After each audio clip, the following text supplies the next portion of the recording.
Hey, y'all, it's your travel bestie, Kat. Welcome back to the podcast.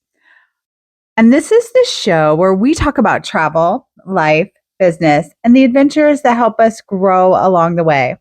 Today's conversation with Dawn is such an important one because we're talking about something so many women entrepreneurs and solo travelers struggle with: being seen and heard. If you've ever walked into a room and wondered if people notice you, whether that's a boardroom or onto a boat for a vacation, or you just want to learn how to show up with more confidence in your voice and your presence, you're going to love this conversation. So grab your coffee, get comfy, and let's dive in.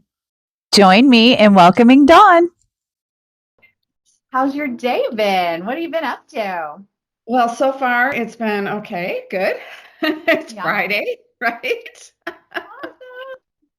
I know. I've been It's there's Friday. Friday. yeah, since you and I saw each other last, it's been doing a little bit of a rebrand. Oh, okay. Well, I was going to say, tell me a little bit about you and who you are and the work you do helping women find their voice and visibility for people who don't know. Oh, thank you. I appreciate that. Well, in this process, I have I'm evolving. Since our Hmm. platinum program, I have something came out of that, and a lot of it was due to listening to Sandra and all of a sudden she said, simplify, let's simplify our message and stuff like that. And I thought, gosh, there's got to be a disconnect in something I am doing. And the reason why I say that is because if you have to explain your title, then there is a Oh, disconnect. And I thought, okay, because there's a couple people that I felt like I was explaining too much to, and I'm going, this should be easier, right? So then I just did a little bit of research and working with a business coach right now. And now what came out of that is a global image and presence expert, ooh. where image isn't about style, it's about strategy. So I'm loving stepping into that because that's my gig, by the way. And the voice and visibility is my platform, my framework that I will work from. So that is not going away. It's going to stay there, but it's taken it up a level to talk with higher level women that are successful. They've built their success. They earned their credibility, but they still feel like then they're not stepping into that next level. Hmm. That's good. I Because you work with a know. lot of women entrepreneurs. And what do you think is the number one thing holding them back from being visible or successful? Well, they are successful and they are, they've achieved what they wanted, the title, whatever, they've gotten to the top there. However, what's holding them back is that their presence isn't caught up to who they are stepping into. So there's a little disconnect there where it could be their voice, their image, or their presence that are just not aligned with who they are, and they're not aligned with where they're moving into. So they're still either their voice isn't being heard or their image hasn't caught up to that next level. And I always look back at women that are in the C-suite or women that are stepping into higher levels in their entrepreneur business, whatever that looks like. That's a different look, especially depending on your clientele. Because if your clientele is not, if your clientele is a 6 or 7 figure woman, are you stepping into that or are you staying at small? Because six Mm. and seven figures looks different than people that are under 100 or 50 grand a year. That's a different look. That's not stepping into bigger numbers. And people think, well, why should that matter? Because it's perception. It's how Yeah. we're perceived. And if you're not perceived at my level, at the higher level, then why would I trust you? So it also is the trust factor there. Yeah, because some of your work also focuses a lot on voice and presence and how we present ourselves, how we show up. that's just as important as what we say, don't you think? That's totally true. That's totally true. A lot of that is it comes from us being small and not using our voice in a way that's being heard, and we shrink. So if we come into a room or if we come into a, a networking event or you're in a meeting or a high-end boardroom, whatever it may be, if you don't own it when you walk in that room, if you don't walk in with your shoulders down and you're standing tall, you're shrinking. And why should you shrink? You're valuable and you want your value to come across right away. And one of those little tips that I can give you is smile when you walk into the room. Make eye contact and smile at someone because that gives you strength. One, you're there, you want to be there, and two, you're credible. And you should step into that credibility that you have.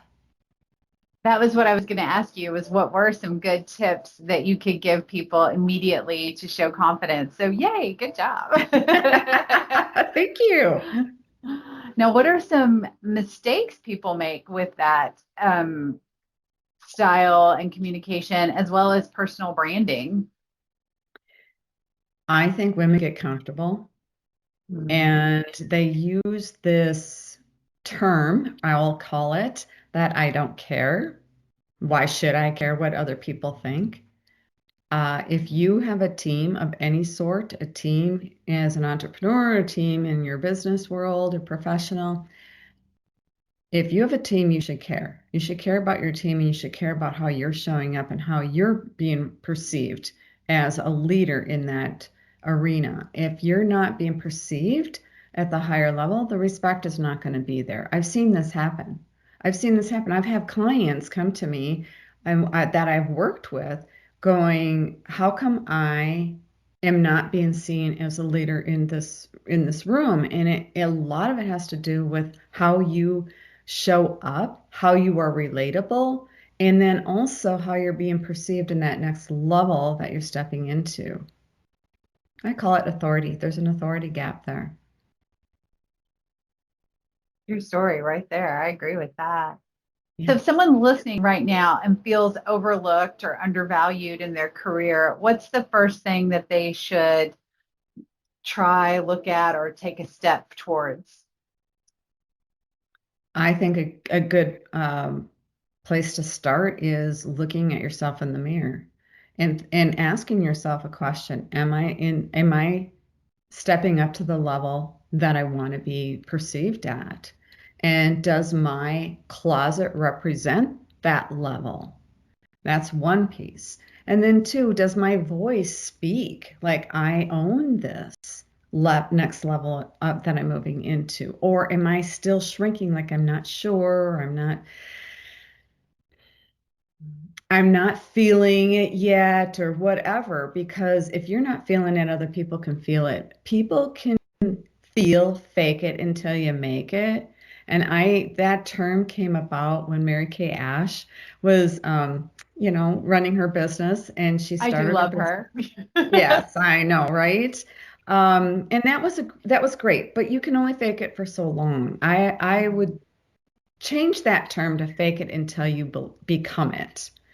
And when you become it, you step into that. A lot of what I've done in the past is affirmations. I would put affirmations on my mirrors and all over the place and just reminding myself that I am valuable, that I have value that I want to share with people out there.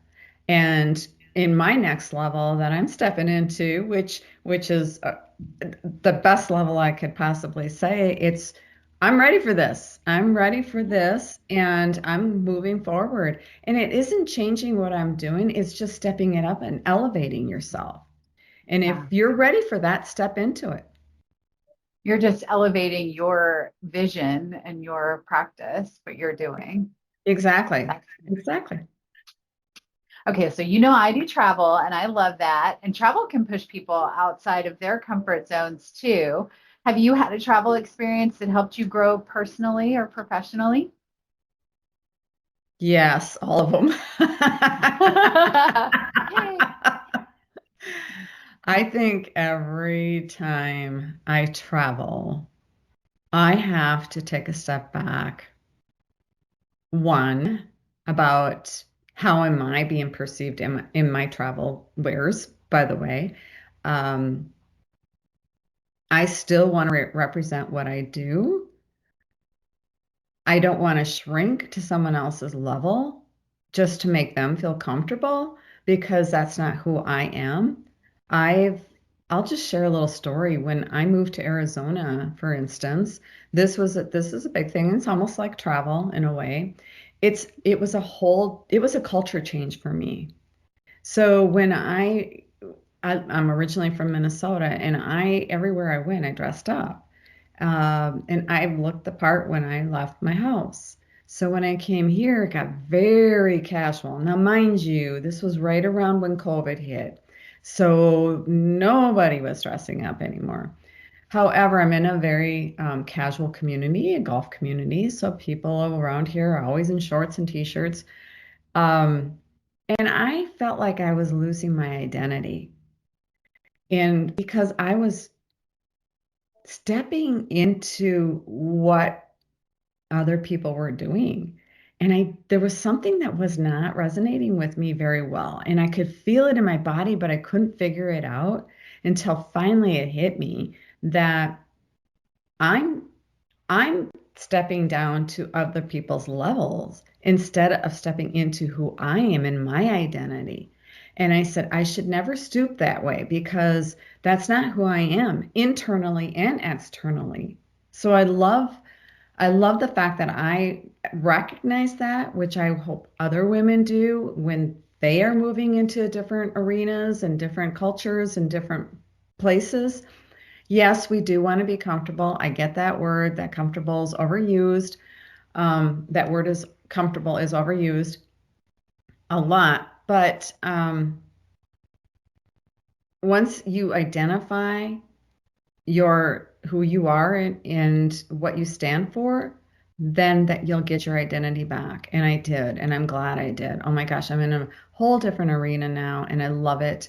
And this is what I help my clients with because I know women don't understand the colors they wear, the clothes they put on, the fit, how they fit your body, um, what your closet's made up of, and how to shop for the clothes that really represent who you are and what you're stepping into. So I love that piece, and I love also going even deeper and even more full in using your voice and becoming the visible person that you are meant to be.